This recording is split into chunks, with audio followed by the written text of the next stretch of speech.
He's a Nigerian reggae and dancehall artist. He won our hearts with his single, Alubarika, and he's just released his most intimate body of work yet, Wilmer. Meet my guest, Patoranking. What you say? I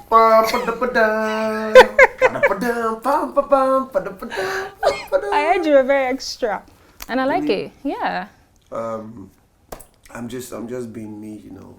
I'm a happy person. How you doing? I'm good. Well, thank you for having us, by the way. I just want to say that when we started the show, the weekend show, I did reach out to your company or your management telling them we wanted to use your song as a theme song for the show. I'm so excited that it's already weekend. Yeah. And I remember when we posted the promo on Instagram, you actually liked it. So it was actually like, oh yes, nobody's going to send us any message saying we should take it down. No, it's cool. Cool people. How you doing? Especially when you have a beautiful face. I mean. To, you know? Yeah. So it's good. Okay. Let's talk about Alubarika and your journey so far. Yeah. Now, with that particular collaboration, we've seen, you did a couple of songs with big artists at the time. Yeah. So what was different with Alubarika, and why do you think it was the song that launched you? Okay. For me, I believe in God's timing, and even though I was on other major artists' albums. Yes. I just felt the time wasn't right for me then. You know, I needed to pass that phase and come to Alubarika. It was still a learning process for me. Then I was much more heavier with the dancehall flow. Mm-hmm. The patois flair was, come here, don't get ready. You know, for me everything was just, I want to murder the beat, you know. And it got to a point I had to tell myself that, listen, you need to understand your people. Are you making music for yourself or for your people? You love what you're doing, but you need to learn how to balance it. Mm-hmm. Then I went back to the drawing board. I said, okay, let me maintain the melodies and let me make the lyrics clearer so the people will understand. Then Alubarika came. Man, I moved from nothing to something. Yeah. That was my story. Every day we pop in something. We give God the glory. You know, so it was easy. Brilliant, brilliant, brilliant. Okay, so let's just fast forward to all the things you've been doing so far. Now you dropped your first album, God Over Everything. According to the numbers, it's your best work yet. So with this particular album, Wilmer, we'll get to the name, but tell me the process, right? How, because it's your most intimate work yet, right? And talking about, you just said something right now about content, and it's important. So how did you agree that you wanted to go with this body of work? I'm sure, you know, a couple of persons would have said, oh, think about the commercial aspect of it. So what made you decide that, okay, I'm going to go with this because, you know, this is how I'm feeling right now? And even the name, like, what did you have options, or Wilmer just came to your head? For me, I remember how it all started. And before we came into the second album, I've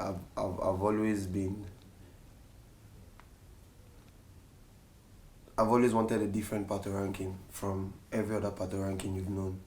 And at this point, I was thinking long term.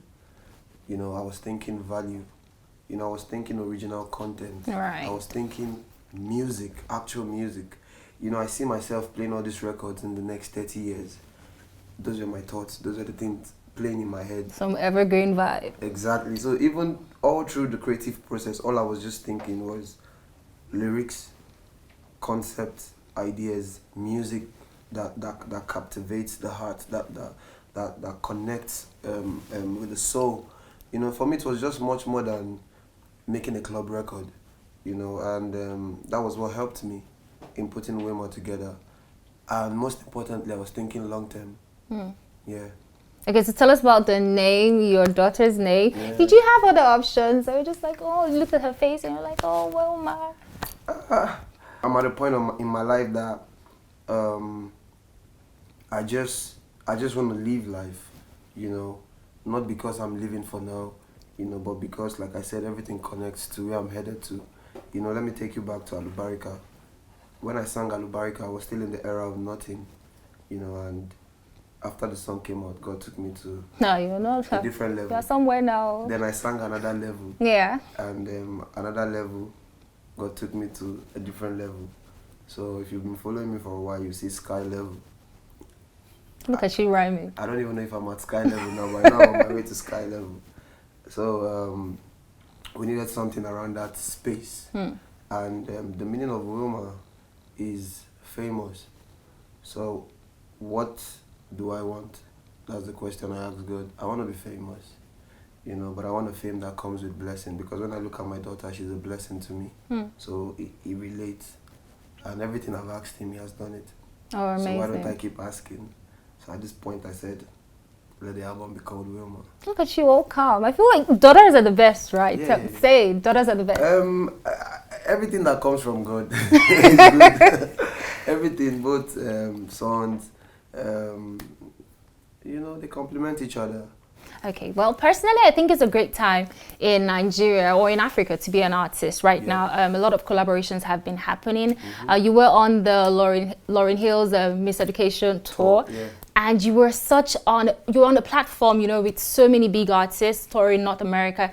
Tell me, when you met her, you know, what was that conversation like, and what was the whole experience like going on tour? Because a lot of people have, yes, collaborated, but people haven't gone on tour, and you went on tour with a reggae legend. So tell me, what was that all about and the feeling? I waited for that moment for too long, and when the opportunity came, we had to seize it. You know, I remember originally we were booked for 3 cities, and it's just Pato and a DJ. Oh wow. And my manager. Then I said, nah, I can't have that kind of platform and don't use it well. We're talking about selling the culture, the African culture. It's our time. It needs to be sold properly to these people. I called my manager. I said, I'm sorry, I'm not performing in the club, so I'm not going with a DJ. This is an actual stage. These are main stages. These are legendary stages that needs to be utilized, you know, and we had to go with the band. So we went with the band, and I remember the first show was cancelled in Houston, then the second show was Dallas. So at this point we had 2, because one is cancelled. Oh wow. So when we got to the event, I remember I was backstage. I was gonna go sound check after her. Then she walked past us. You know, I was like, oh my God. I felt different. You know, I felt like I was in a different realm entirely. Yeah. And it took me like few seconds to realize that, hey, listen, you're back to reality. Kind of like how I felt when you walked past me. So that point, we did our sound check. And the guy just came to us and said, listen guys, you have 20 minutes on stage. So me and my band started laughing. And it was shocked. It was lost. Like, why are you guys laughing? We were laughing because what we were bringing to that stage was quite different. You would want more. 20 minutes was just fun. Like a warm-up? Exactly, like an intro. So I left and we came back for the show. We got on stage, we performed. Immediately after we performed, it was a different story. Listen, moving forward, you have between 45 minutes to 1 hour on set, on stage, and you're coming right before Miss Lauryn Hill. Oh wow. And it's been extended from 10 to 11 shows.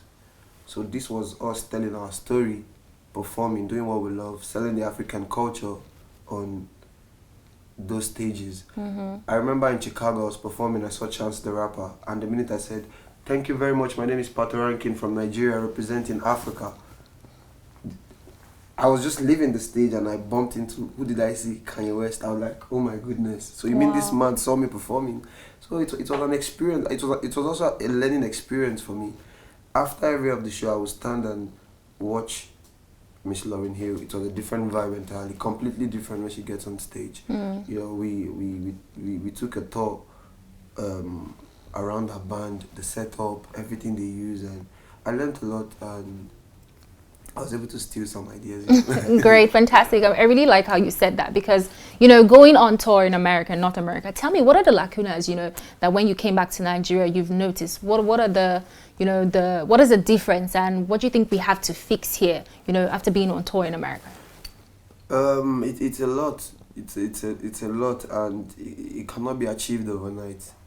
I'm sure. I don't know if I'm right, but I think um, America's democracy and the Nigerian democracy, I think America is older with over 100 years. So before we catch that, it's a different level entirely. They have a very good structure. They have a very good support system over there that we don't have. Even the rider I took to the States, when I presented the rider to the team there, they were like, "Nah, this is nothing." And over here, the rider, when you give promoters, they're like, "My goodness, this is a lot." You know, so we had to reshuffle our list, and there's a lot that could be done. We need a structure, an actual structure. We need not just a structure. We need a working structure. There are positions that needs to be filled. You know, if you don't have people filling those spaces, we can't get the job done. You know, True. so it's very long. I can't, if I start listing it. We'll not leave this place. Exactly. Okay. To move from weekend to Weekdays. weekdays, you know. All right, so speaking about Africa, because you've been mentioning Africa a lot, we haven't, like, have you relocated? Because you're always, you know, in one African country or the other. Even with the promotion of this album, I feel like you really outdid yourself with taking it all over to you know, other parts of the continent. Why? I've been Are we not enough for you? No, I've been working, and the truth is, we're just trying to connect the dots, you know, connecting the music as well, connecting with our people, fans, meeting everybody. Because the album is very personal to me, like you said earlier on. So I want it to be heard, listen to the lyrics. You know, they are not just songs. These are songs that speaks volume. You know, there's a track on the album called Black. You know, this was me addressing the whole black, killing black, black hate black, black don't like black, don't support black, black deport black, before the whole Xenophobia, the recently, xenophobic attacks, which yeah. has been happening long time. So, you know, it's much more than music for me. Yeah, I really touched a lot of topics on the album, from love to reality to dance, you know, to life. Yeah, so anyways, with the sad incidents in South Africa, the xenophobic attacks, you know, I did see your post and you posted your music Heal the World. Yeah. Perfect song. I was like, he saw it coming. That's why I did that one. Yeah. But, you know, so there was a lot of backlash on celebrities not speaking out, let me say on time or at the beginning of this. Why do you think it's fair for, you know, Nigerians to call out celebrities like that when, you know, they're just humans? Or I think people need to understand that celebrities, they have blood flowing through them as well, you know. But I'm going to speak for myself. Okay. You know, I remember when I did Heal the World, when we dropped Heal the World, the whole idea of dropping Heal the World, I figured, I wrote Heal the World like 4 years ago. You know, I dropped it 3 years after I wrote it. And when I was writing the song, I was just seeing kids, I was seeing the next generation. I wasn't talking about, you know, for people of our age, the damage has been done like some 20 years ago. And if we're looking at having a better future, it starts now. So in my head, I was recording Heal the World for kids. I want it to be played in schools. I want kids to recite it. You know, like, that was just the whole vibe. Yeah. So they understand that love should lead us. Love is the answer. Love is the key. You know, you should love your neighbor like you love yourself. So those are the things playing in my mind. And I remember the video costing me a whole lot. You don't want to mention? Just say it's a lot. Just for me to, you know, figure out that I wasn't really getting the airplay I wanted for the song. You know, because it doesn't fit some certain playlist. You know, because maybe it's not a dance song. Or do you think that, sorry to cut you short, but do you think that's like another problem in Nigeria? Yeah, it's a big problem. It's challenging. You see most conscious artists, you know, because we really don't care, even though we get bothered sometimes, we really don't care. Because if you're going to the club on a Friday, you don't want to go to the club with your problem. You just want to go dance it away. So an average person is looking, I can't be complaining, nothing is happening. Let me move on. that is the vibe. But at this point, I spoke about it years ago and invested, not just speaking about it. I took some actions around it, which was shooting a good video, trying to push, but the people didn't get it. So years later, everyone is talking about the song I spoke about. So if somebody's coming to say, "Oh, celebrity don't do this," you just need to sit down and say so. Don't say, "Oh." You understand? Very, very important and very key. I spoke about it in Black, which I released 3 months ago. Yes. Before the whole attack. The attack happened. I remember Just a week 2015. ago. It happened 2015 in Durban, and apart from that, I remember getting into some issues too with people as well. That I had to tell myself, no, I think I need to write this song. Oh, you're saying are you saying some South Africans at some point made you feel uncomfortable? Black generally. Okay. Because I was speaking for the whole black race. I remember having few issues with people, and I had people saying, "Oh, my brother did this to me." Like I said, no, it needs to be heard. For the next generation, and also this generation. All right, fantastic. Meanwhile, there was a recent interview, and Yemi Alade got to say that she doesn't think a collaboration with Tiwa Savage will work just because of what the fans have been pushing their way. Do you really think that the Nigerian entertainment industry, the music industry, does not really support females the way they should? And do you think truly fans really pitch artists against each other? Yeah, it's a norm. By the way, I support female artists. I've worked with a lot of them. I remember doing Gelio remix with Tiwa. And if there's anybody that will make it work, I think it should be Yemi, Patoranking, and Tiwa. Just have Patoranking in the middle. Trust me, it's gonna be a smash. Yeah, but I think I got where she was coming from. I understand very well. The fans they make it. They make the whole anticipation of the music become so big that at a point when you're recording, you're shaking because you don't know what they want. Now you're trying to beat their expectation, so you don't know. It affects you psychologically, if you understand what I'm saying. Okay, like Tiwa fans, Yemi fans. Okay, if the two of them are coming to make a song, yeah, in our head we want a boom, but sometimes with the fans, we get we feel some type of way because the anticipation was much bigger than what we were expecting. If it's something that is just plain that we know that they are cool, they can come up with anything and it's a bang, it's a hit. Yeah. But I just think the fans are making it tougher, for them or for her generally. So. Okay. But if they have me in the middle of the song, it would work. So get Patoranking. So Yemi, just get me, Tiwa, get me. So it will be bread, butter, bread. Okay. I'll have a good time. All right. So what about your friend Bera, the Georgian singer? Yeah. It came as a surprise to a lot of us. So and he's also your daughter's godfather. So what's your relationship like, and why do you have so much trust in him? And it's beautiful to see, actually. So just tell us a little bit how you guys met and where you guys are right now, because it's beautiful. Big shout out to my brother Barry. I know you're watching right now. Funny enough, music got us talking. Music brought us together. I remember he reached out to my team that wants to do a record. At that point, I never knew who he was. But when I saw his video and I listened to the record, I said, I like his music and he has a sellable look. That was what I said, that I want to do the record. And they said, yeah, if I want to do it, let's make it happen. And they said, okay, come to my country, Georgia, Eastern Europe. I said, yeah, why? And we went there, we bonded, we became friends, then we became brothers, and he shares the same idea I share as well. My view about life, he sees things almost the same way. We stand for almost the same goals in life. And what are we trying to do with our music? We're trying to connect the two races together. He's white and black.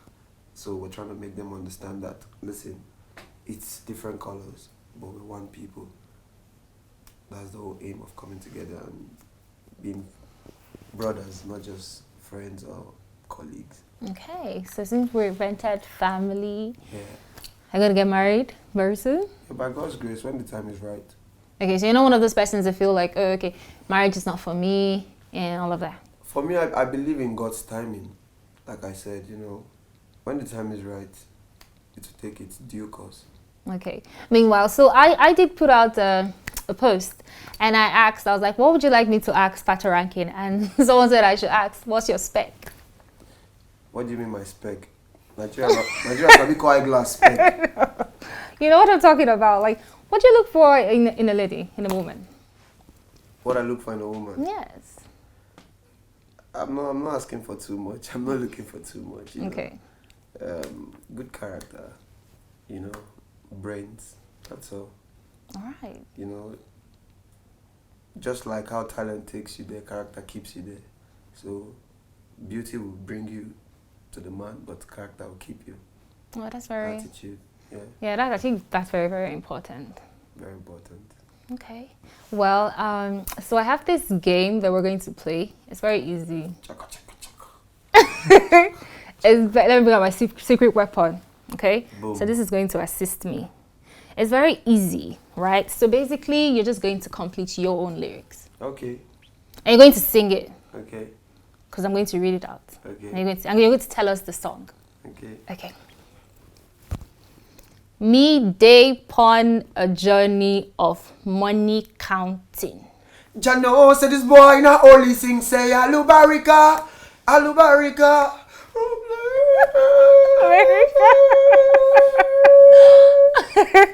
Okay. Okay. All right, the next one. I have to read this thing like zigzag. Okay. When everything is not well. Me can be gentle. No other girl beat me heart well. Finish it now. Take us to the Two chorus. of us like pot and kettle. Hey. Pam pam pam pam pam. Why we fight and we wrestle. Asali. Thank you very much. That was how I got you involved in my answers. Thank you. All very right. much. Okay. The last one. Yeah. Love is a wonderful thing when you have a great king. Oh, you did not finish it first. I will skip those two lines and say, I love the way you are. I love the way you are. Okay. My heart filled with tears the time I saw your face. Baby, I hope you remember the first time when me tell you nakupenda. Wilmer Matenda, baby, I just want to see you dance. Yo, daddy loves you, Wilmer. Oh, that's so sweet. Daughters are the best. I said it, yes. Come on, fight me. Okay. I'm not going to argue. Anyways, this has been so much fun. Yeah, thank you. Thank you very much. Thank you for your time. Thank you for having me. Thank you for supporting Patoranking. Thank you for supporting Nigerian music, African music generally. And thank you. Well, thank you. And the guys behind the camera, thank you too. Abuja, thank you. Nigeria, thank you. All right, this has been so much fun chilling and chatting with Patoranking. Why I said the experience truly is the best teacher. Thank you very much for watching this amazing interview. I had fun and I hope you did as well. My name is Inofitus and I'll see you guys in our next episode. Bye.